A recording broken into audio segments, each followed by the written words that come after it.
여러분은 자신의 몸이 매일 조금씩 부서져 내리는 지옥을 상상해 보신 적이 있으십니까? 여기 평생을 34번이나 날카로운 칼로 난도질 당하며 오직 고통만을 수확해야 했던 한 여자가 있습니다. 사람들은 그녀를 향해 위대한 천재 화가라 불렀지만 정작 그녀의 삶은 단 하루도 멈추지 않는 잔혹한 교통사고였습니다. 온몸의 뼈가 으스러진 채 침대에 갇힌 그녀가 할 수 있는 일은 천장에 매달린 거울 속의 자신을 노려보는 것뿐이었습니다. 하지만 그녀를 진짜 죽음으로 몰고 간 것은 척추를 뚫고 들어온 강철봉이 아니라 한 남자를 향한 지독한 중독이었습니다. 세상에서 가장 추악하고 부도덕한 천재화가 디에고 리베라라는 거대한 덫에 스스로 걸어 들어간 여인. 죽기 직전 오른쪽 다리마저 잘려나간 절망 속에서 그녀가 화폭에 새긴 마지막 문장은 도대체 왜 인생이여 만세였을까요? 고통을 가두는 감옥이었던 육체를 벗어던지고 마침내 캔버스 위에서 영원한 자유를 얻은 프리다 칼로의 피비린내 나는 잔혹동화가 지금 시작됩니다. 이야기 속으로 깊이 들어가기 전에 구독과 좋아요, 알림 설정 한 번씩 눌러주시면 이 밤이 더 깊고 풍성해질 겁니다. 천지를 뒤흔드는 듯한 굉음이 울려 퍼진 것은 1925년 9월의 어느 나른한 오후였습니다. 18살의 달콤한 꿈으로 가득 차 있던 소녀 프리다는 남자친구와 함께 노란색 버스에 올라타 있었습니다. 버스 안은 시장에 다녀오는 사람들의 정겨운 말소리로 가득했고 창밖으로는 비껴드는 따스한 햇살이 부서지고 있었죠. 하지만 그 평화는 단 몇 초 만에 끔찍한 비명으로 조각나 버립니다. 거대한 전차가 속도를 줄이지 못한 채 프리다가 탄 버스의 옆구리를 그대로 들이받아 버린 것입니다. 거친 쇠붙이 소리와 함께 버스는 종이장처럼 구겨졌고 사람들의 비명이 사방으로 튀었습니다. 그 아수라장 속에서 믿을 수 없는 잔혹한 풍경이 펼쳐졌습니다. 전차의 전선과 연결되어 있던 두꺼운 강철 꼬챙이 하나가 부러지면서 프리다의 옆구리를 그대로 뚫고 들어온 것입니다. 그 무시무시한 쇠파이프는 가냘픈 소녀의 골반을 관통하고 자궁을 찢어 발기며 등 뒤로 처참하게 빠져나왔습니다. 겨우 숨을 헐떡이는 프리다의 나체 위로 마침 버스에 타고 있던 어떤 장인이 떨어뜨린 금가루 주머니가 터져 흘러내렸습니다. 시뻘건 선혈이 뿜어져 나오는 육체 위로 찬란한 금가루가 눈부시게 쏟아져 내리던 그 순간 도로에 누워있던 프리다는 마치 기이한 종교 회화 속의 순교자처럼 보였습니다. 주변에 있던 사람들이 비명을 지르며 다가왔습니다. 아이고, 저 불쌍한 어린 것을 어쩌나. 야, 저기, 저 쇠말뚝 좀 봐라. 몸을 뚫고 나왔어. 살아있는 게 기적이다. 기적이야. 누군가 떨리는 손으로 프리다의 몸을 관통한 강철봉을 붙잡았습니다. 하나 둘 셋 하면 뽑는 거다. 서서히 당겨지는 거친 쇠붙이가 프리다의 살점을 긁어내며 빠져나올 때 그녀는 비명조차 지르지 못했습니다. 그저 차가운 아스팔트 바닥에 얼굴을 묻은 채 자신의 온몸을 적시는 피와 금가루의 무게를 고스란히 느끼고 있었을 뿐이죠. 의사가 되겠다며 당차게 칠판을 채우던 소녀의 미래가 차가운 길바닥에서 완벽하게 분쇄되던 잔혹한 오후였습니다. 병원으로 실려간 그녀를 보며 의사들은 고개를 저었습니다. 이 아이는 오늘 밤을 넘기지 못할 겁니다. 척추가 3군데나 부러졌고 골반은 3조각이 났으며 오른쪽 다리는 완전히 으스러졌습니다. 살려내더라도 평생 누워 지내야 할 겁니다. 모두가 죽음을 이야기할 때 프리다는 감기지 않는 눈으로 천장을 응시했습니다. 피비린내 나는 절망의 구럼텅이 속에서 그녀는 죽음 대신 다른 것을 움켜쥐기로 결심합니다. 그것은 살아남은 자가 겪어야 할 더 큰 지옥의 시작이었습니다. 모든 비극은 하늘에서 갑자기 떨어지는 벼락 같은 것이 아닙니다. 때로는 아주 조용하게 가장 아늑해야 할 보금자리에서부터 싹을 틔우곤 하죠. 강철코 체니의 온몸이 지겨나가기 훨씬 전 프리다의 삶에는 이미 짙은 그늘이 드리워져 있었습니다. 그녀가 태어난 곳은 1907년 멕시코시티의 조용한 외곽마을 코요아칸에 위치한 푸른 집이었습니다. 벽면이 온통 선명한 코발트 블루 빛깔로 칠해진 그 아름다운 저택은 프리다에게 고향이자 감옥이었고 평생을 돌아와야만 했던 영혼의 안식처였습니다. 그녀의 아버지는 독일에서 멕시코로 건너온 사진작가 기에르모 칼로였습니다. 아버지는 깊고 지성적인 눈을 가졌지만 평생을 간질이라는 무서운 질병 속에서 살아가던 사람이었습니다. 갑자기 사지를 떨며 바닥에 쓰러지는 아버지의 모습을 보며 어린 프리다는 세상이 얼마나 취약하고 두려운 곳인지를 본능적으로 깨달았습니다. 어머니는 멕시코 토착 혈통의 간인한 여성이었지만 지나치게 종교적이고 냉정하여 아이들의 마음을 따스하게 안아주지 못했죠. 그런 숨막히는 집안 분위기 속에서 프리다는 겨우 6살이 되던 해에 또 다른 재앙과 마주하게 됩니다. 바로 소아마비였습니다. 오른쪽 다리에 지독한 바이러스가 침투하면서 프리다는 몇 달 동안 방 안에 갇혀 고열과 싸워야 했습니다. 간신히 침대를 일어났을 때 그녀의 오른쪽 다리는 이미 왼쪽 다리에 비해 눈에 띄게 가늘고 짧아져 있었습니다. 발걸음을 옮길 때마다 몸이 한쪽으로 툭툭 기울어지는 살 풍경이 펼쳐졌죠. 동네 아이들은 인정사정 없이 어린 프리다의 뒤를 쫓아다니며 놀려댔습니다. 야, 저기 봐라. 프리다 다리가 나무다리 같다. 프리다, 나무다리. 절름발이 프리다야. 어린 소녀에게 쏟아진 조롱은 가슴에 깊은 대못으로 박혔습니다. 프리다는 아이들의 시선을 피해 두꺼운 양말을 세 겹씩 껴신고 바지나 긴 치마 뒤로 상처 입은 다리를 꽁꽁 감추는 법을 먼저 배웠습니다. 외로움이 방 안 가득 고여들 때 프리다가 찾아간 곳은 아버지의 서재였습니다. 아버지는 다리를 저는 셋째 딸을 유독 가여워하며 자신의 곁에 두었습니다. 기에르모는 프리다의 작은 손을 잡고 사진 인화에게 냄새가 진동하는 암실로 데려가거나 철학책을 읽어주곤 했습니다. 프리다야, 남들의 시선은 거품과 같단다. 몸이 불편하다고 해서 영혼까지 가둘 수는 없는 법이지. 캔버스 위에 색을 칠하고 세상을 관찰하거라. 거기가 네가 지배할 수 있는 진짜 세계란다. 아버지가 건넨 현미경과 카메라 렌즈를 통해 프리다는 고통을 객관적으로 바라보는 시선을 익히기 시작했습니다.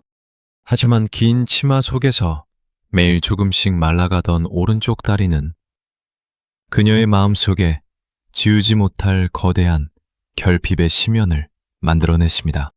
자신이 온전한 사랑을 받지 못할지도 모른다는 공포, 늘 무언가를 숨겨야만 한다는 강박은 푸른 집의 외로운 아이를 더욱 독하고 단단하게 만들고 있었습니다.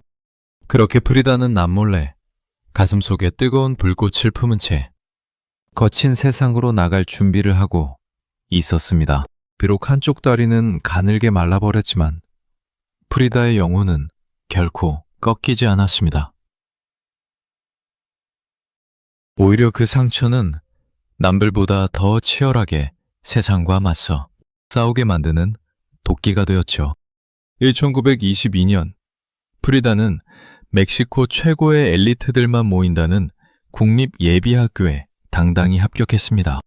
당시 전체 학생 수 수천 명 중에서 여학생은 겨우 35명에 불과했으니 프리다의 두뇌가 얼마나 명석했는지 짐작이 가고도 남습니다. 그녀는 긴 치마 아래로 절름거리는 다리를 감춘 채 누구보다 당당하게 학교 교정을 누볐습니다. 의사가 되어서 이 지긋지긋한 신체적 고통의 비밀을 맨손으로 밝혀내겠다는 위대한 꿈을 품고 말이죠. 학교 속에서 프리다는 카추차스라는 이름의 반항적인 학생 비밀 클럽에 가입하게 됩니다. 그들은 챙이 넓은 모자를 쓰고 프로코트를 입은 채 기성세대의 위선과 독재를 비웃던 문학소년과 소녀들의 모임이었습니다. 프리다는 그 모임의 중심에서 가장 목소리가 크고 재치가 넘치는 여장부였습니다. 야, 프리다, 오늘도 교장 선생님 골탕 먹일 작전 짜왔어? 동료가 물으면 프리다는 매서운 눈빛을 반짝이며 킥킥거렸습니다. 당연하지. 그 대머리 영감탱이가 우리 생각을 가둘 수 있을 것 같아. 어림없지. 세상은 뒤집어져야 해. 그 뜨거웠던 청춘의 한가운데서 프리다는 첫사랑인 알레한드로 고메스 아리아스를 만납니다.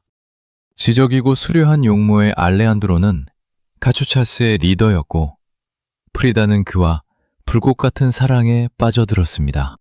매일 밤 편지를 주고받으며 미래를 약속하던 두 사람의 사랑은 푸른 집의 어둠을 걷어내는 유일한 등불이었습니다. 프리다는 알레한드로에게 잘 보이기 위해 더 화려하게 웃었고 의학 서적을 뒤적이던 그녀의 손끝에는 설렘이 가득 묻어났습니다. 나도 남들처럼 평범하게 사랑받고 아이를 낳고 훌륭한 의사가 되어 행복해질 수 있겠구나. 그런 달콤한 희망이 그녀의 눈앞에 펼쳐지는 듯했습니다. 하지만 운명은 가혹하게도 가장 행복한 순간에 가장 잔인한 덫을 놓는 법이죠.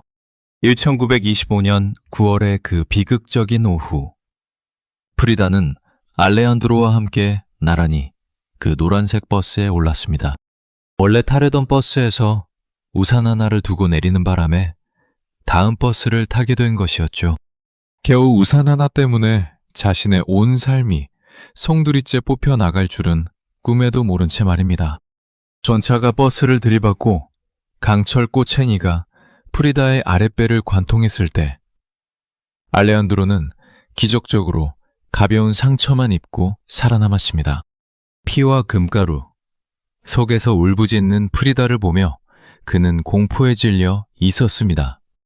프리다, 정신 차려. 눈을 떠봐. 그 사고는 프리다의 육체만 부순 것이 아니었습니다.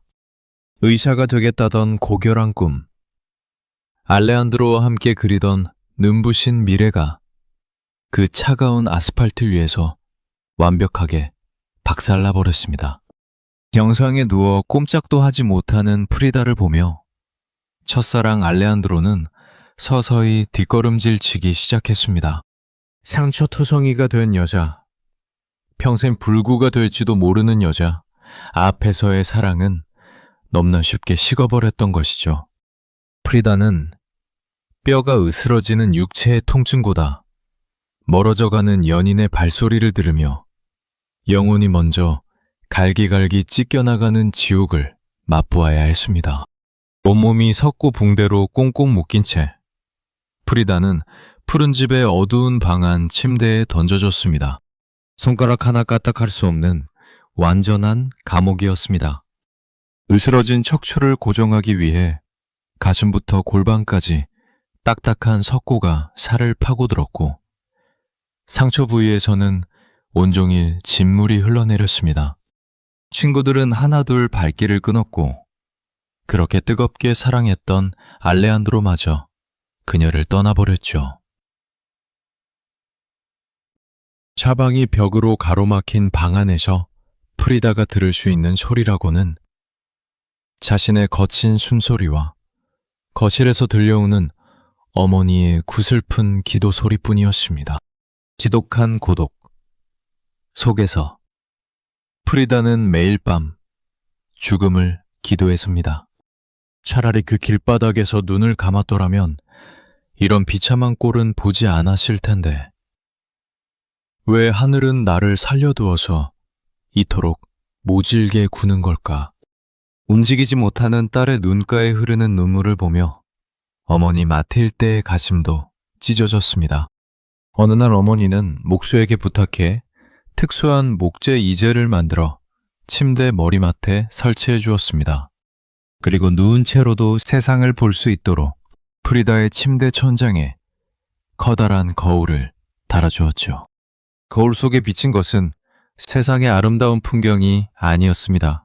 석고 감옥에 갇혀 초췌하게 말라가는 자신의 슬픈 얼굴, 그리고 절망으로 얼룩진 매서운 눈빛뿐이었습니다. 프리다는 손에 쥔 붓을 떨며 천장의 거울을 응시했습니다. 나에게 남은 것은 오직 이 깨어진 육체와 거울 속의 나 자신뿐이구나. 그렇다면 나는 나를 그리겠다. 세상이 나를 지워버렸으니 내가 직접 내 존재를 화폭에 새겨넣겠다. 누운 채로 손을 뻗어 붓을 적실 때마다 가슴을 찌르는 통증이 밀려왔지만 프리다는 멈추지 않았습니다. 그녀는 뼈가 부서진 고통을, 연인에게 버림받은 슬픔을, 온몸을 휘감은 석고의 냉기를 캔버스 위에 고스란히 쏟아내기 시작했습니다. 그녀가 남긴 위대한 명언은 이 처절한 침대 위, 감옥 속에서 태어난 진심이었습니다. 나는 나를 그린다. 왜냐하면 나는 너무나 자주 외롭고 내가 가장 잘하는 주제가 바로 나 자신이기 때문이다. 프리다에게 그림은 우아한 춤이나 예술적 허영이 아니었습니다. 그것은 살점이 뜯겨나가는 육체의 지옥 속에서 미치지 않고 살아남기 위한 유일한 생명줄이었고, 세상과 소통하기 위해 피로 쓰는 일기장이었습니다. 그녀는 석고 교정기 위에 푸른 나비를 그리고 화려한 꽃을 채워 넣었습니다. 육체는 비록 침대에 묶여 썩어가고 있을지언정 내 영혼만큼은 저 화폭 위에서 자유롭게 날아가겠다는 눈물겨운 저항이었죠. 매일 밤낮으로 거울 속 자신과 대화하며 프리다는 완전히 새로운 존재로 거듭나고 있었습니다.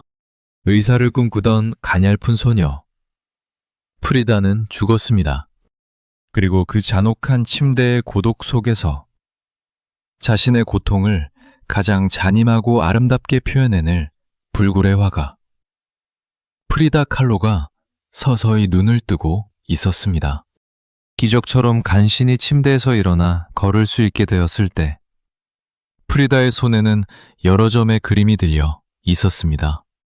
육체의 지옥, 속에서 피어낸 자신의 분신들이었죠. 1928년의 어느 날 프리다는 무거운 캔버스를 짊어지고 당대 멕시코 예술계의 태양이자 민중벽화의 거장인 디에고 리베라를 찾아갑니다. 당시 디에고는 그 뿌건물 36m 높이의 비계 위에 올라가 거대한 벽화를 그리고 있었습니다. 프리다는 절뚝이는 다리로 비계 밑까지 걸어가 고개를 치켜들고 당차게 소리쳤습니다. 디에고, 내려와서 내 그림 좀 봐요. 허풍 가득한 칭찬 따위는 필요 없으니 내가 정말 화가로서 재능이 있는지 딱 부러지게 말해줘요. 육중한 몸을 이끌고 내려온 디에고는 눈앞에 조그만 소녀를 보고 헛웃음을 지었습니다. 하지만 프리다가 내민 그림들을 마주한 순간 그의 장대한 눈빛이 거세게 흔들리기 시작했죠. 화폭 속에는 조잡한 기교 대신 살점이 뜯겨나가는 듯한 생생한 현실과 가식 없는 인간의 고통이 날 것 그대로 박제되어 있었기 때문입니다. 디에고는 가슴이 세차게 뛰는 것을 느끼며 말했습니다. 당신의 그림에는 화장기가 전혀 없군. 안인할 정도로 솔직해. 당신은 진짜 화가요. 천재적인 예술가란 말입니다. 당배 거장의 이 한마디는 프리다의 가슴 속에 묻혀있던 예술적 불꽃에 거대한 기름을 부은 격이었습니다. 하지만 그것은 그녀의 영혼을 통째로 집어삼킬 파멸적인 사랑의 시작이기도 했습니다. 디에고는 프리다보다 20살이나 많았고 이미 2번의 이혼 경력이 있는 데다 지독한 여성 편력으로 악명이 높은 바람둥이였습니다. 뚱뚱하고 험상궂은 외모 탓에 사람들은 그를 개구리나 코끼리라 불렀죠. 반면 프리다는 병약하지만 기품이 넘치고 아름다운 비둘기 같았습니다. 프리다의 부모님은 이 결혼을 극구 반대하며 눈물을 흘렸습니다. 프리다야, 제발 정신 차려라. 저 남자는 괴물이야. 너를 파멸시키고 말 거다. 코끼리와 비둘기가 어떻게 같이 살 수 있단 말이냐. 하지만 프리다는 디에고라는 거대한 예술적 성체이자 독약 같은 존재에게 이미 깊이 중독되어 있었습니다. 1929년 8월, 두 사람은 주변의 축복 대신 우려와 경멸 속에서 기묘한 결혼식을 올립니다. 프리다는 드디어 매 온전한 영혼을 알아주는 단 하나의 거대한 사랑을 얻었다고 믿으며 환하게 웃었습니다. 하지만 결혼식 당일에도 디에고는 다른 여자와 눈을 맞추며 그녀의 가슴에 상처를 내기 시작했죠. 프리다는 훗날 자신의 일기장에 이렇게 적었습니다. 내 인생에는 2가지 거대한 대사고가 있었다. 하나는 나를 들이받은 노란색 버스였고 다른 하나는 디에고 리베라였다.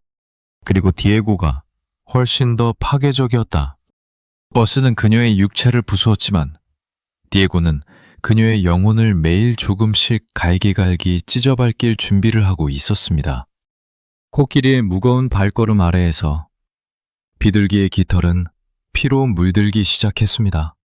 결혼이라는 이름에 닻을 올렸지만 프리다의 삶은 잔잔한 바다로 향하지 못했습니다. 오히려 디에고라는 거대한 폭풍을 따라 낯선 이국 땅으로 휩쓸려 가야 했죠. 1930년대 초반, 디에고는 미국의 자본가들로부터 거대한 벽화 제작 요청을 연이어 받게 됩니다. 프리다는 남편의 옷자락을 잡고 샌프란시스코, 뉴욕, 디트로이트로 이어지는 멀고 먼 미국 행길에 올랐습니다. 자본주의의 심장이라 불리는 미국의 거대 도시들은 온통 하늘을 찌를 듯한 마천루와 눈이 멀 것 같은 화려한 네온사인으로 가득 차 있었습니다. 사람들은 멕시코에서 온 천재 벽화가의 뚱뚱한 몸집에 환호했고 그의 곁에선 이국적인 외모의 어린 아내에게 호기심 어린 시선을 던졌습니다. 하지만 그 화려한 축제 속에서 프리다는 철저하게 혼자였습니다. 겉으로는 디에고의 손을 잡고 파티장을 누비며 화사하게 웃었지만 그녀의 내면은 지독한 소외감과 고독으로 얼룩지고 있었죠. 미국인들은 프리다를 독립된 예술가가 아니라 그저 거장의 뒤를 졸졸 따라다니는 예쁘장하고 특이한 장식품 정도로 취급했습니다. 기계 문명과 물질주의에 눈이 먼 미국의 자본가들은 프리다의 눈에 영혼이 없는 껍데기들처럼 보였습니다. 그들은 멕시코인들의 피와 땀을 착취해 쌓아올린 빌딩 안에서 고결한 척 거드름을 피우고 있었죠. 프리다는 그런 위선적인 공기 속에서 숨이 막혀왔습니다. 지독한 향수병이 그녀의 병약한 육체를 파고들었습니다. 프리다는 미국인들의 양복 대신 의도적으로 멕시코 토착 부족의 전통 의상인 화려한 테우아나 드레스를 입고 뉴욕의 거리를 걸었습니다. 머리에는 커다란 꽃을 꽂고 귀에는 묵직한 전통 보석을 매단 채 자본주의의 심장구 한가운데서 자신이 멕시코의 딸임을 온몸으로 외쳤던 것입니다. 남들이 자신을 이상한 눈으로 쳐다볼 때마다 프리다는 턱을 도도하게 치켜 세우며 속으로 읊조렸습니다.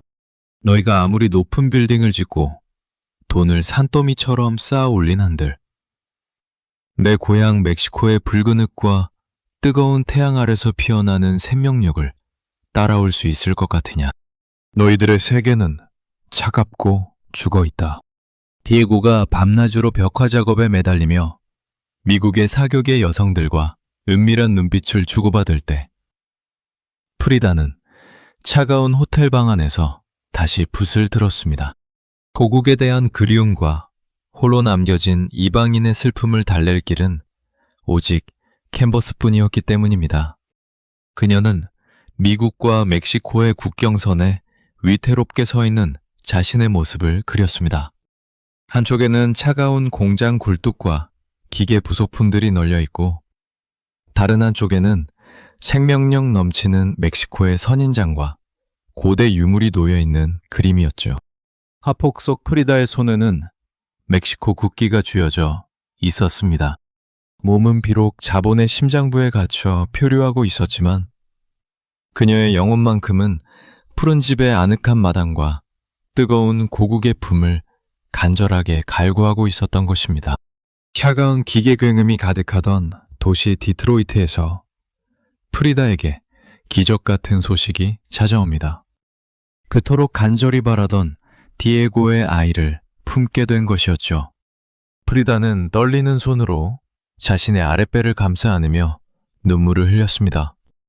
비록 한쪽 다리는 말라버렸고 온몸의 뼈는 부서졌지만 내 안에서 한 줄기 고귀한 생명이 자라나고 있다니.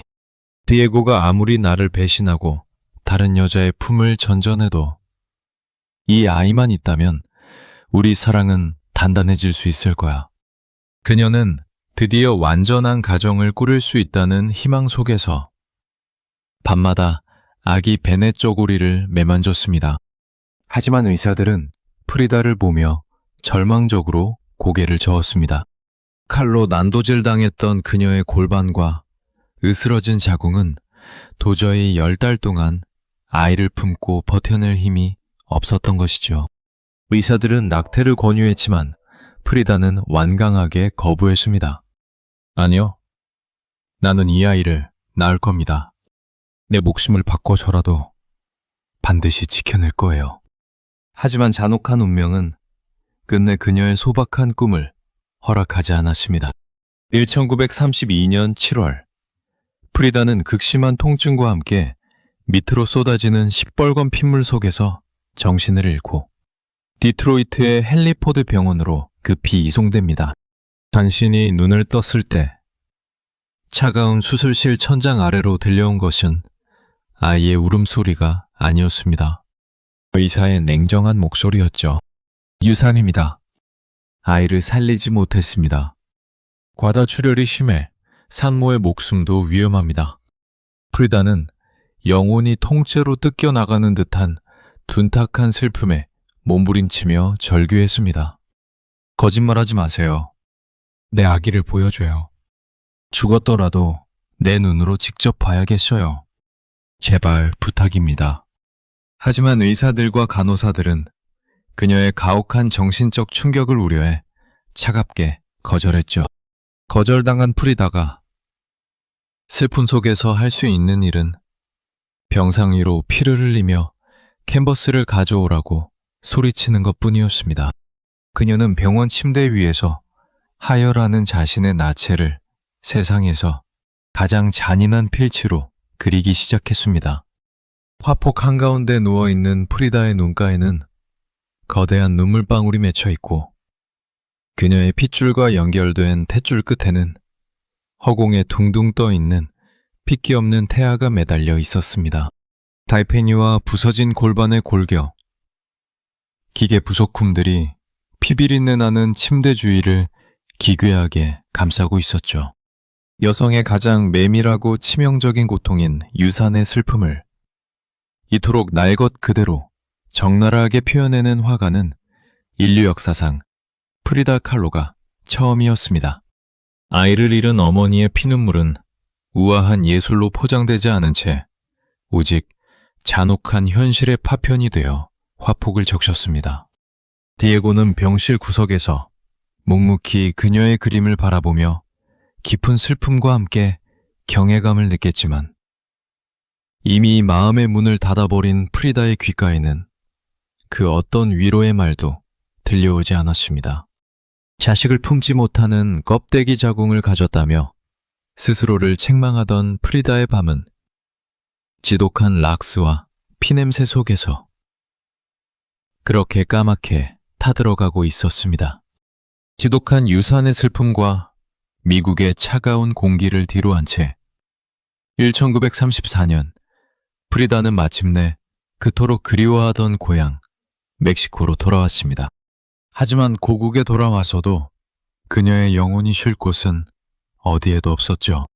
디에고와 프리다는 산 안헬이라는 동네에 아주 독특하고 기묘한 보금자리를 마련했습니다.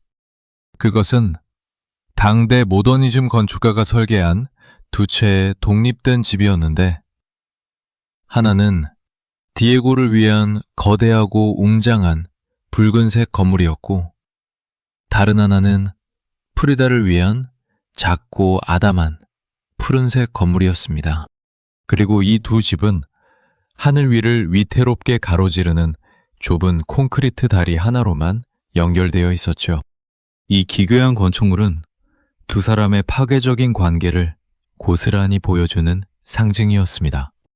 프리다는 남편을 너무나 사랑했기에 매일 다리를 건너 그의 품으로 가고 싶어 했지만, 디에고의 넓은 방은 언제나 다른 여자들의 향수 냄새로 가득 차 있었습니다. 디에고는 프리다의 천재성을 예술가로서 존경하면서도 정작 한 여인으로서의 그녀에게는 온전한 정절을 바치지 못했습니다.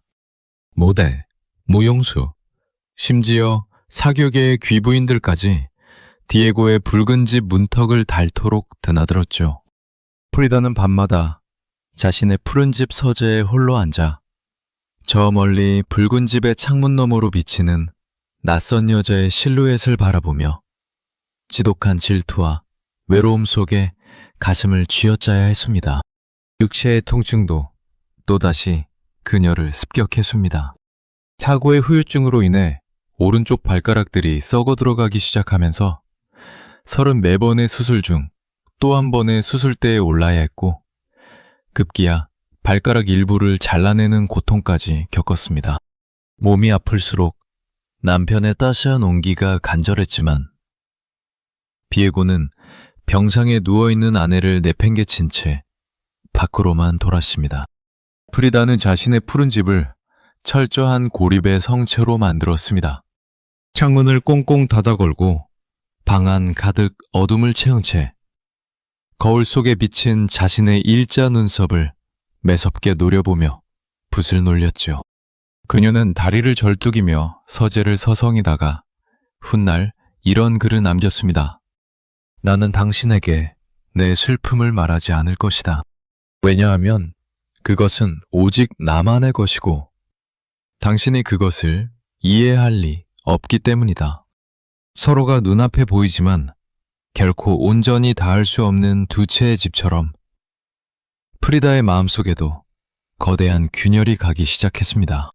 하늘에 떠있는 좁은 다리 위에서 위태롭게 흔들리던 비둘기는 이제 코끼리의 무자비한 배신에 맞서 스스로를 지키기 위해 마음의 빗장을 더 단단히 걸어 잠그고 있었습니다. 하지만 그녀가 감당해야 할 배신의 진짜 크기는 아직 시작도 되지 않은 상태였습니다. 인간이 감당할 수 있는 배신의 고통에는 과연 한계가 있는 것일까요?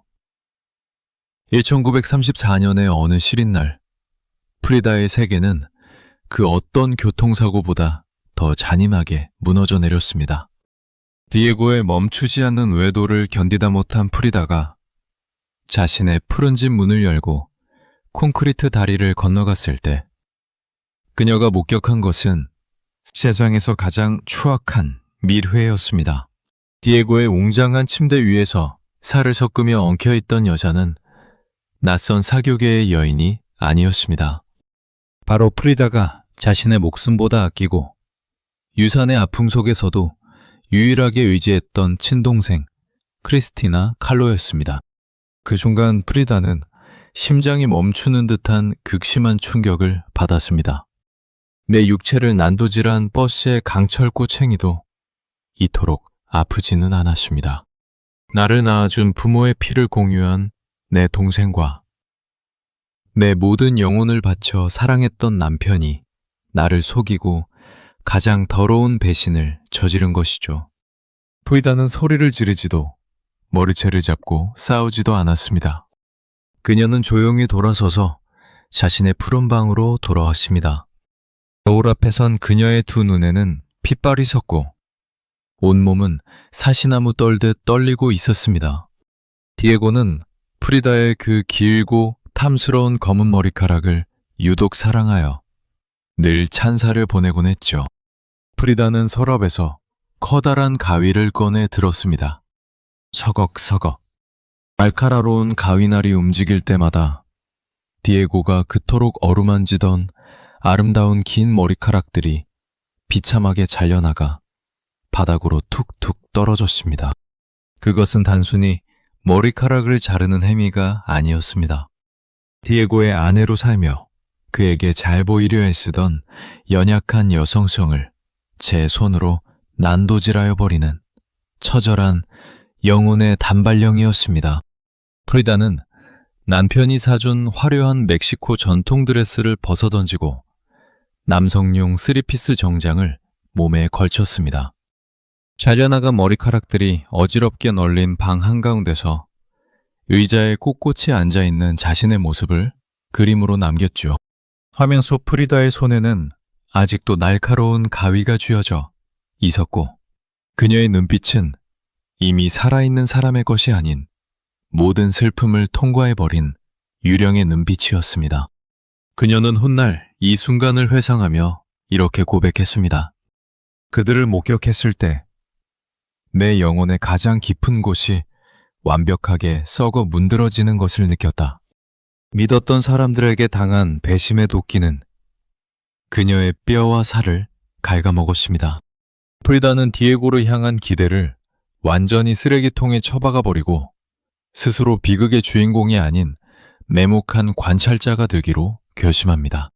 사랑이라는 달콤한 환상 속에서 철저히 버림받은 여자가 보여줄 수 있는 가장 차갑고 도도한 반격이 그 핏빛으로 얼룩진 푸른 방 안에서 시작되고 있었습니다. 동생과 남편의 배신으로 영혼이 완전히 파괴된 프리다는 더 이상 순종적인 아내로 머물지 않았습니다. 디에고가 다른 여인들의 살을 탐하며 그녀의 가슴에 대못을 박았다면 이제 프리다 역시 자신만의 방식으로 남편의 거만한 자존심에 날카로운 칼날을 들이밀 차례였죠. 1937년 두 사람의 푸른 집안으로 묘한 긴장감을 불어넣는 거물급 인사가 걸어 들어옵니다. 소련의 독재자 스탈린과의 권력투쟁 속에서 밀려나 전 세계를 떠돌던 위대한 혁명명가 레온 트로츠키였습니다. 골수 공산주의자였던 디에고는 트로츠키의 망명을 도우며 자신의 푸른 집을 그의 은신처로 제공했습니다.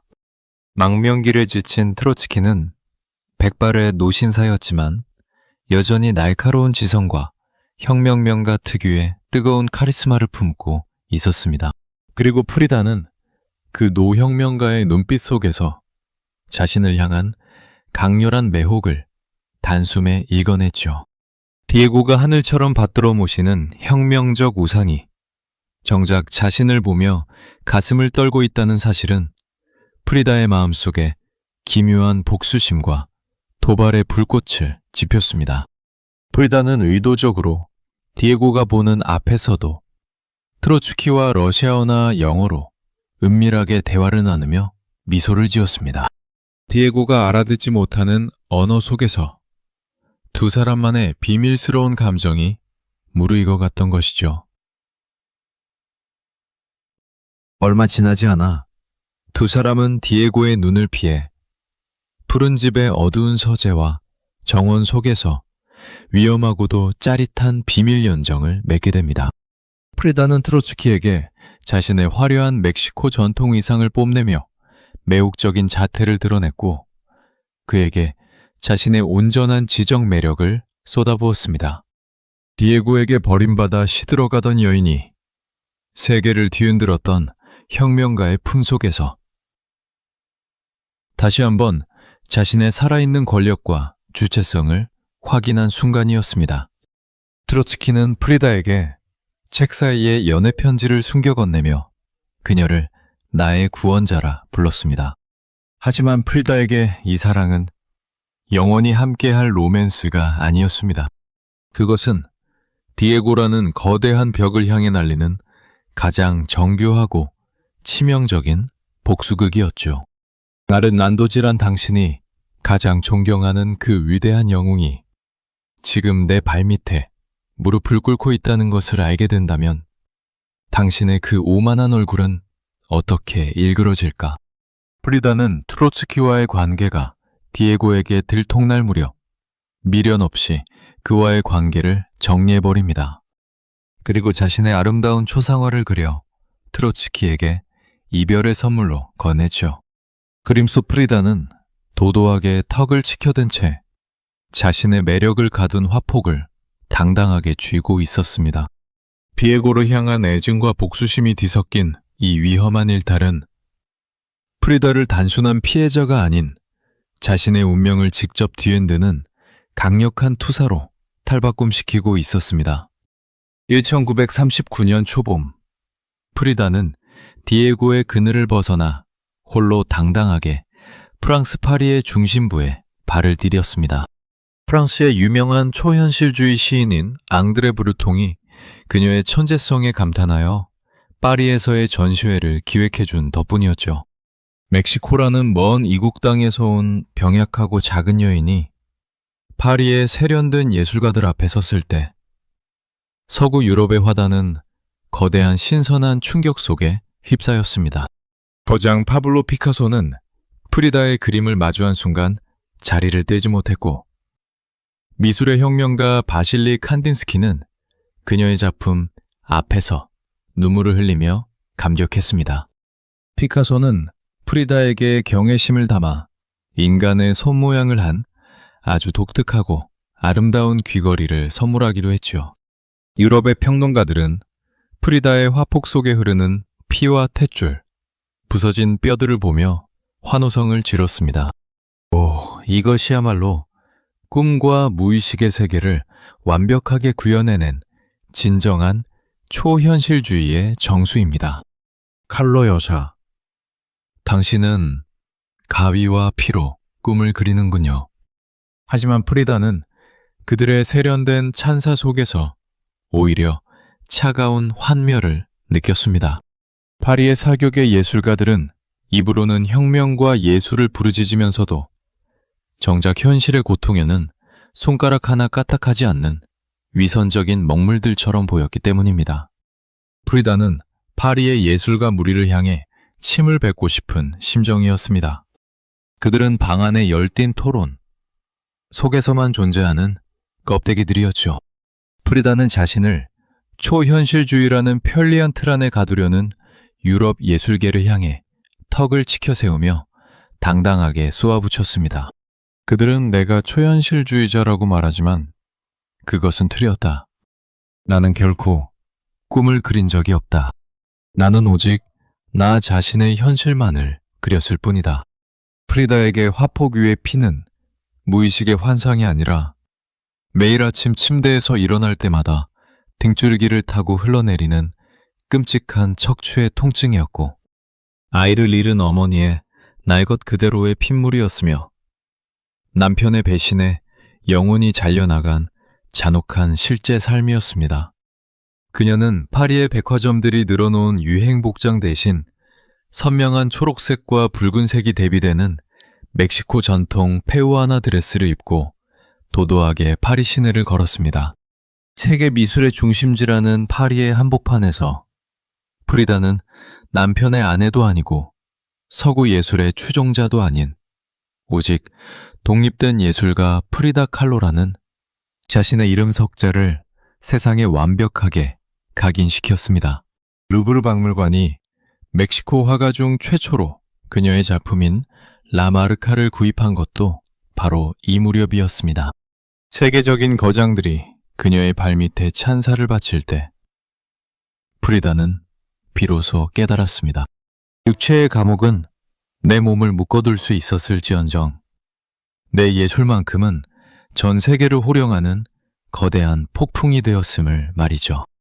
유럽에서 거장들의 찬사를 한 몸에 받고 돌아왔지만 프리다를 기다리고 있는 것은 또 다른 파멸의 구렁텅이였습니다. 1939년 말, 더 이상 서로의 심장에 비수를 꽂는 일을 견디지 못했던 디에고와 프리다는 마침내 법적으로 완벽한 이혼 도장을 찍게 됩니다. 10년간의 지독했던 결혼 생활에 마침표를 찍은 것이었죠. 디에고라는 거대한 덫에서 풀려난 프리다는 이제 자유를 만끽하며 행복해질 수 있을 것 같았습니다. 하지만 그 해방감은 아주 잠시뿐이었습니다. 디에고라는 존재는 프리다의 살점과 뼈 속에 이미 너무나 깊숙이 각인되어 있어서 그를 도르는 자리에 지독한 폐혈증 같은 공허함이 차올랐기 때문입니다. 이혼 후 프리다의 건강은 기다렸다는 듯이 최악으로 치닫기 시작했습니다. 등줄기를 받치고 있던 척추뼈들이 밑으로 무너져 내리면서 앉아있는 것조차 힘겨워졌고 지독한 신경통 탓에 밤마다 데킬라를 슬고래처럼 마셔대며 고통 속에 울부짖었습니다. 남편을 향한 증오보다 그가 없는 푸른 집의 완벽한 고독이 그녀를 더 잔인하게 갉아먹고 있었던 것입니다. 프리다는 자신이 디에고라는 지독한 마약에 중독된 수인임을 인정할 수밖에 없었습니다. 디에고 역시 프리다와 헤어진 후 자신의 예술적 영감이 송두리째 말라붙는 것을 느끼며 극심한 방황을 겪고 있었죠. 결국 이혼한 지 단 1년 만인 1940년 12월, 디에고는 미국의 샌프란시스코에서 프리다를 다시 찾아와 무릎을 꿇었습니다. 프리다, 내가 잘못했어. 내 몸은 다른 여자들을 찾아 헤맸을지언정 내 영혼의 동반자는 오직 당신뿐이오. 제발 나와 다시 합쳐주시오.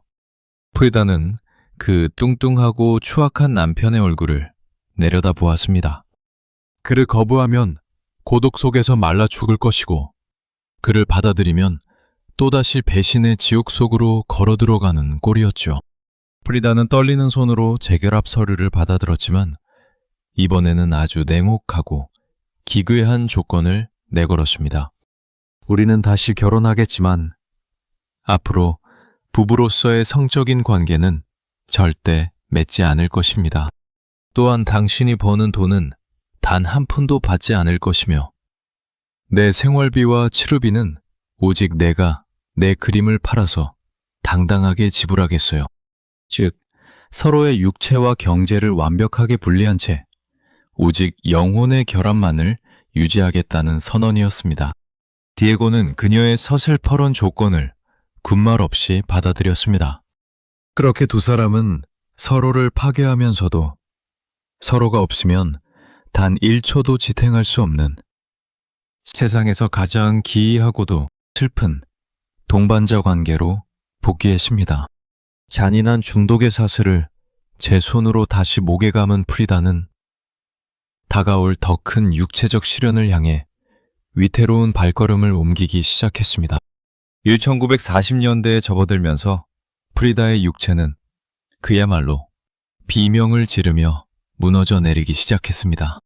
18살 때 골반을 관통했던 그 잔인한 강철봉의 저주가 중년이 된 그녀의 온몸을 뼈째로 갉아먹고 있었던 것이죠. 척추뼈들이 모래성처럼 주저앉으며 신경을 누를 때마다 프리다는 온몸이 불타오르는 듯한 극심한 난도질 속에서 숨을 헐떡였습니다. 의사들은 더 이상 그녀의 척추가 스스로의 무게를 버티지 못한다며 가죽과 석고 그리고 날카로운 강철로 만들어진 끔찍한 교정기를 온몸에 채워넣었습니다. 그것은 옷이 아니라 온몸을 조여오는 잔혹한 쇠창살 감옥이었습니다. 매일 아침 시린 가죽끈과 철제 프레임이 가슴과 척추의 살점을 무자비하게 파고들 때 프리다는 거울 앞에 마체로 서서 그 참혹한 몰골을 마주해야 해섭니다. 숨을 쉴 때마다 갈비뼈가 조여들었고 살통 속에서 붓을 쥔 손은 사시나무 떨듯 흔들렸지요. 하지만 프리다는 그 처절한 밤에도 통곡 대신 붓을 들고 화폭 위에 자신의 고통을 정면으로 박제해 나갔습니다. 그렇게 탄생한 작품이 바로 그녀의 불후의 명작인 부러진 척추였습니다. 화폭 속의 프리다는 허허벌판 같은 황량한 대지 위에 실오라기 하나 걸치지 않은 채 맨몸으로 서 있었습니다. 그녀의 부서진 육체는 반으로 길게 갈라져 있었고 그 갈라진 틈새 사이로 척추 대신 위태롭게 박혀있는 것은 앙상한 이오니아식 석조 기둥이었습니다. 그 고결한 하얀 기둥은 샤방으로 금이 간 채 금방이라도 산산조각나 부서져 내릴 듯 위태로운 살풍경을 자아내고 있었죠.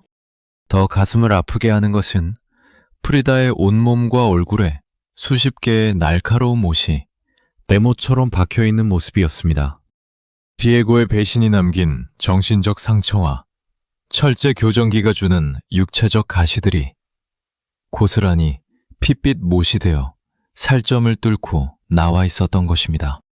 그녀의 하얀 뺨 위로는 거대한 눈물방울들이 하염없이 흘러내리고 있었지만 프리다의 두 눈만큼은 화면 밖의 시청자들을 향해 매섭고 도도하게 빛나고 있었습니다. 나는 비록 척추가 부서지고 온몸에 못이 박힌 채 가죽 감옥 속에 갇혀 있을지언정 너희들의 값싼 동정 따위는 구걸하지 않겠다는 처절하고도 강력한 선언이었죠. 프리다는 이 그림을 그리며 곁에서 눈물을 흘리는 친동생 크리스티나에게 차갑게 한마디를 던졌습니다. 울지 마라. 이 기둥이 부서진다고 해서 내가 부서지는 것은 아니니까. 육체의 감옥이 깊어질수록 그녀의 예술적 주체성은 더욱 단단한 강철이 되어 파포기를 호령하고 있었습니다. 디에고의 끊임없는 외도와 척추를 조여오는 철제 교정기의 고통 속에서 프리다의 푸른 집은 점점 더 기묘하고 울창한 정원으로 변해갔습니다. 사람에게 받은 상처가 온몸의 뼈마디를 쑤셔놓을 때마다 프리다는 인간들의 위선적인 대화 대신 푸른 집마당으로 나가 흙을 밟았습니다. 그곳에는 그녀가 자식처럼 끔찍이 아끼던 아주 특별한 가족들이 살고 있었죠. 영리한 거미원숭이 풀랑창, 온순한 사슴 그라니소, 털이 없는 멕시코 전통개 이스쿠인틀리, 그리고 형형색색의 화려한 앵무새들이 프리다의 외로운 성체를 가득 채우고 있었습니다. 인간들은 필요에 따라 사랑을 속삭이고 언제든 등을 돌려 비수를 꽂았지만 이 말없는 동물들은 단 한 번도 프리다를 배신하지 않았습니다. 다리를 절뚝이며 마당 평상에 누워있는 프리다의 곁으로 원숭이가 다가와 가냘픈 손가락으로 그녀의 이마를 짚어주었고 앵무새들은 그녀의 어깨 위에서 조용히 깃털을 고르며 위로를 건넸습니다. 자식을 낳지 못해 가슴속에 거대한 멍이 들었던 프리다는 이 동물들을 품에 안고 젖병을 물리며 비로소 어머니로서의 숨겨진 사랑을 쏟아부을 수 있었던 것입니다. 그녀는 동물들과 함께하는 자신의 모습을 캔버스 위에 수없이 새겨넣었습니다. 원숭이와 함께한 자화상 속에서 프리다의 어깨를 감싸 안고 있는 거미 원숭이의 길고 검은 발은 흡사 남편 디에고의 팔처럼 보이지만 그 눈빛만큼은 디에고와 달리 한없이 깊고 따스한 온기를 품고 있었습니다. 동물들의 털과 프리다의 짙은 일자 눈썹이 화폭 속에서 기묘하게 어우러질 때 그녀는 자신이 문명세계의 위선자가 아닌 자연의 일부이자 날 것 그대로의 생명체임을 온몸으로 증명해냈습니다. 화폭 속 사슴의 몸을 한 프리다는 온몸에 날카로운 화살을 맞은 채 피를 흘리며 숲속을 달리고 있었습니다. 사방에서 날아든 배신의 화살이 가슴과 목을 뚫었지만 사슴의 얼굴을 한 프리다의 눈빛은 여전히 정면을 매섭게 노려보고 있었지요. 프리다는 동물들의 눈망울 속에서 자신의 깨어진 영혼을 비추어 보며 말했습니다. 인간의 언어는 가짜로 가득 차 있지만 이 아이들의 침묵은 세상 그 어떤 시보다 아름답다. 나를 온전히 안아주는 것은 오직 이 배신하지 않는 숲속의 친구들 뿐이구나. 상처 입은 여장부는 푸른 정원의 그늘 속에서 동물들의 체온을 나누어 가지며 무너져가는 육체의 지옥을 또 하루하루 눈물겹게 버텨내고 있었습니다.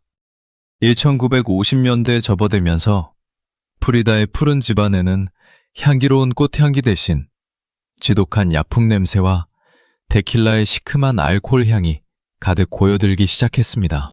34번의 끔찍한 수술도 결국 그녀의 부서진 척추를 완전히 붙잡아 두지는 못했던 것이죠. 이제는 단 5분을 서 있는 것조차 뼈가 쪼개지는 지옥이었기에 프리다는 하루의 대부분을 침대나 휠체어 위에서 보낼 수밖에 없었습니다.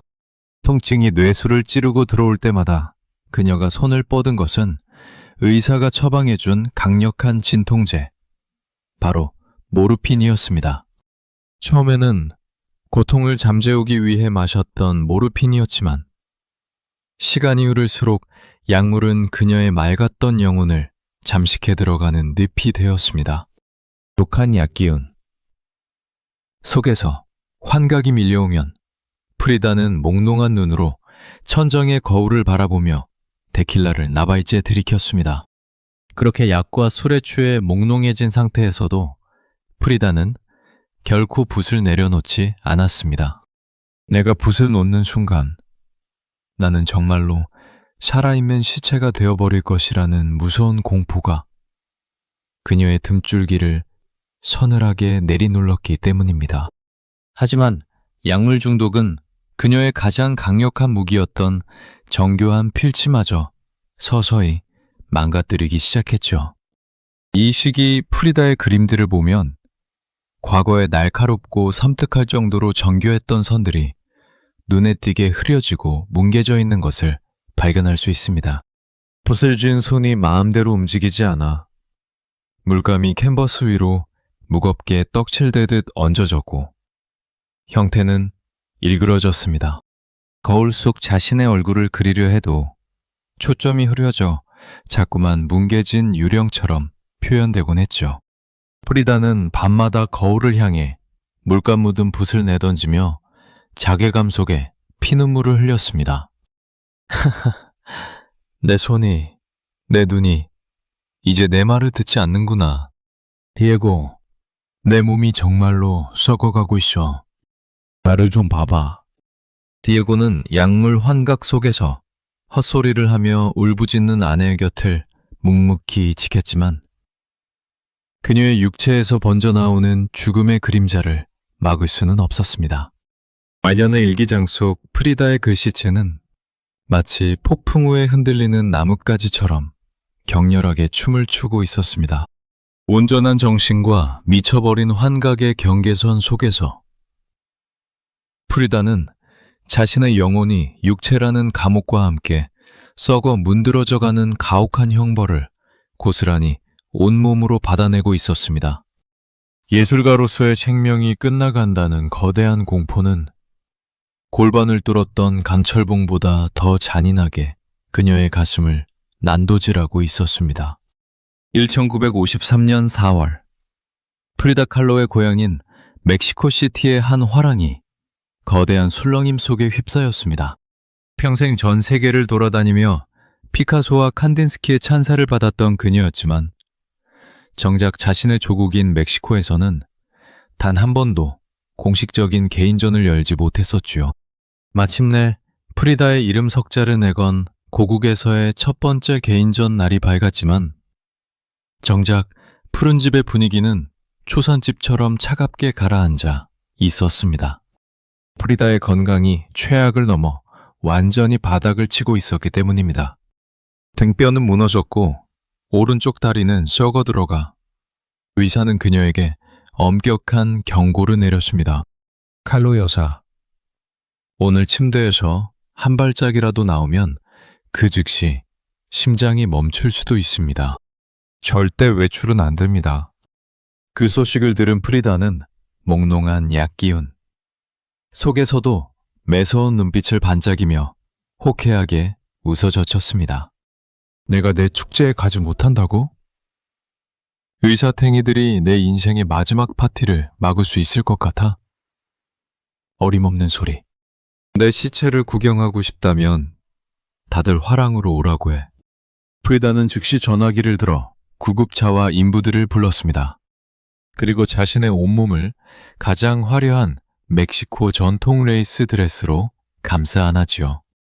썩어 들어가는 살점 위에 화려한 보석 반지를 10손가락 가득 끼우고 머리에는 붉은 꽃과 리본을 왕관처럼 얹었습니다. 전시장의 문이 열리고 수많은 시청자와 예술가들이 인산인해를 이루고 있을 때 화랑 밖에서 요란한 사이렌 소리가 울려 퍼졌습니다. 그리고 전시장 문이 활짝 열리며 믿을 수 없는 살풍경이 펼쳐졌죠. 화려하게 치장한 프리다가 자신의 푸른 집 침대에 누운 채로 4명의 거구의 인부들을 위해 전시장 한가운데로 걸어 들어온 것입니다. 전시장 안은 순간 찬물을 끼얹은 듯 거대한 침묵 속에 잠겼고 이내 사람들은 경악과 함께 폭풍 같은 박수갈채를 쏟아내기 시작했습니다. 프리다는 침대 머리맡에 베개를 높이 개채 몰려드는 사람들을 향해 데킬라 잔을 높이 치켜들었습니다. 자, 모두들 내 마지막 모습을 보러 와주어 고마워요. 인생 뭐 있습니까? 오늘 밤 취해봅시다. 그녀는 누운 채로 독한 데킬라를 단숨에 들이켜고는 호탕하게 노래를 부르기 시작했습니다. 디에고는 그 침대 곁에 서서 눈물을 흘리며 아내의 위대한 당당함을 바라보았고 사람들은 죽음조차 비웃는 그녀의 불굴의 기백에 압도당해 숨을 죽였습니다. 그것은 육체의 잔혹한 감옥에 갇힌 한 인간이 자신을 파괴하려는 운명을 향해 보여줄 수 있는 가장 화려하고 독창적인 반역의 축제였습니다. 침대는 더 이상 병상이 아니라 세상을 지배하는 여왕의 거대한 황금 마차였습니다. 마지막 반역의 축제가 끝난 후 운명은 기다렸다는 듯이 프리다에게 가장 잔혹한 마지막 형벌을 내렸습니다. 1953년 8월 평생 그녀의 아픈 손가락이었던 오른쪽 다리의 괴사가 걷잡을 수 없이 번지기 시작한 것이죠. 발가락에서 시작된 검은 죽음의 그림자가 무릎 위까지 타고 올라올 때 의사들은 다급하게 수술 도구를 챙겼습니다. 칼로 여사, 다리를 자르지 않으면 당장 폐혈증으로 목숨을 잃게 됩니다. 프리다는 차가운 수술대 위에서 자신의 분신과도 같았던 그 오른쪽 다리가 서걱거리며 잘려나가는 소리를 고스란히 들어야 했습니다. 6살 때 소아마비에 걸린 이후 긴 치마 속바지 뒤로 평생을 숨기며 지켜왔던 상처투성이지만 너무나 소중했던 내 다리가 마침내 허공으로 사라져버린 순간이었습니다. 마취에서 깨어나 텅 비어버린 오른쪽 이불자락을 보았을 때 프리다의 가슴 속에 남아있던 마지막 삶의 의지마저 툭하고 끊어지는 듯 했습니다. 그녀는 휠체어에 앉아 허공을 응시하며 일기장의 핏빛 글씨로 이렇게 적었죠. 날아갈 수 있는 날개가 있는데 걸어다닐 발이 왜 필요하겠는가? 다리는 잘려나갔지만 내 영혼의 날개만큼은 그 누구도 꺾을 수 없다는 눈물겨운 자부심의 표현이었습니다. 그리고 1954년 7월 죽음을 불과 8일 앞둔 어느 깊은 밤이었습니다. 프리다는 몽롱한 모르핀 기운 속에서 마지막 힘을 쥐어짜내어 붓을 들었습니다. 그녀의 눈앞에 놓인 마지막 캔버스 위로 선명하고 새빨간 수박의 속살들이 가득 채워지기 시작했죠. 어떤 수박은 둥글고 온전했지만 어떤 수박은 날카로운 칼날에 사정없이 난도질 당해 속살을 훤히 드러내고 있었습니다. 그것은 평생을 칼로 찢기고 도려내지며 살아왔던 프리다 자신의 처절한 육체를 닮아 있었습니다.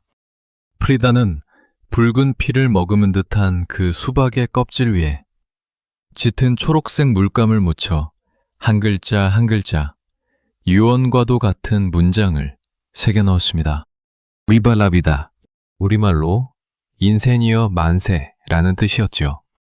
온몸의 뼈가 으스러지고 자식을 잃었으며 남편의 배신 속에서 평생을 신음하다 마침내 다리마저 잘려나간 여자가 죽기 직전에 세상에 던진 마지막 외침이 원망이나 저주가 아닌 인생에 대한 찬가였던 것입니다. 프리다는 핏빛 수박을 바라보며 나직하게 욕절했습니다.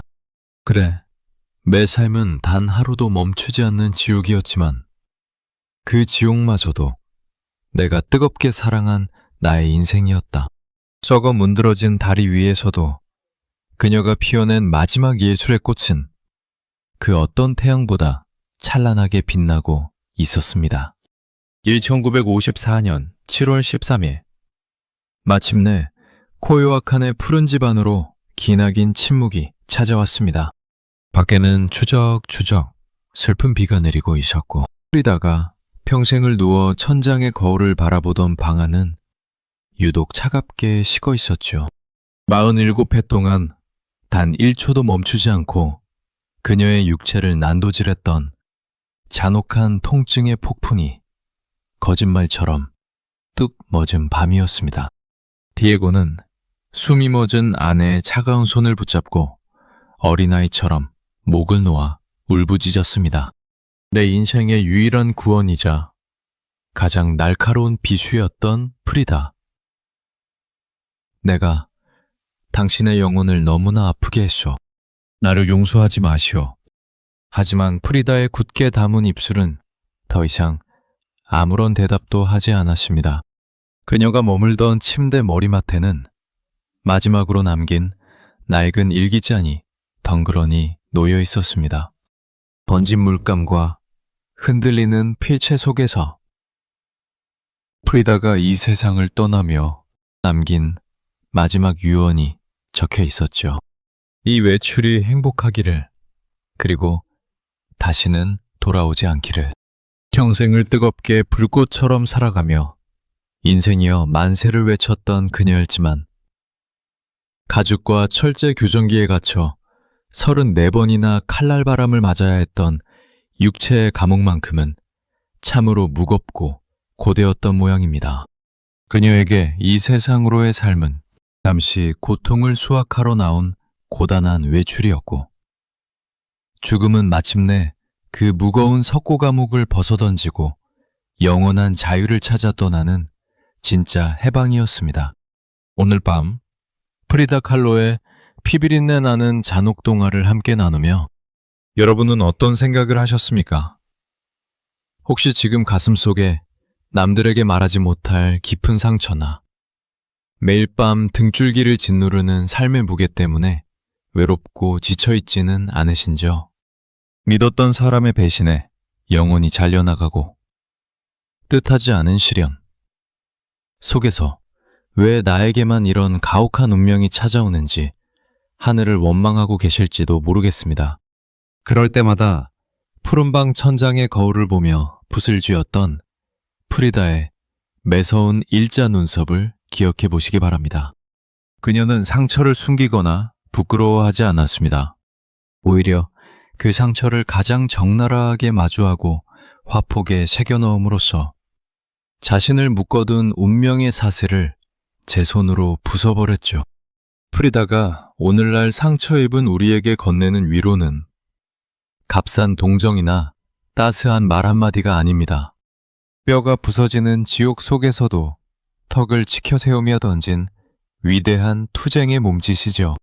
당신을 주저앉히려는 그 가혹한 운명을 향해 당신만의 캔버스를 펼치고 도도하게 미소 지어 보십시오. 썩어 문드러진 다리 위에서도 끝내 찬란한 꽃을 피워냈던 그녀처럼 우리의 삶 역시 그 어떤 시련 속에서도 눈부시게 피어날 자격이 충분하기 때문입니다. 프리다의 마지막 외침이 오늘 밤 여러분의 가슴 속에 깊은 울림이 되기를 바랍니다. 인생이여 만세.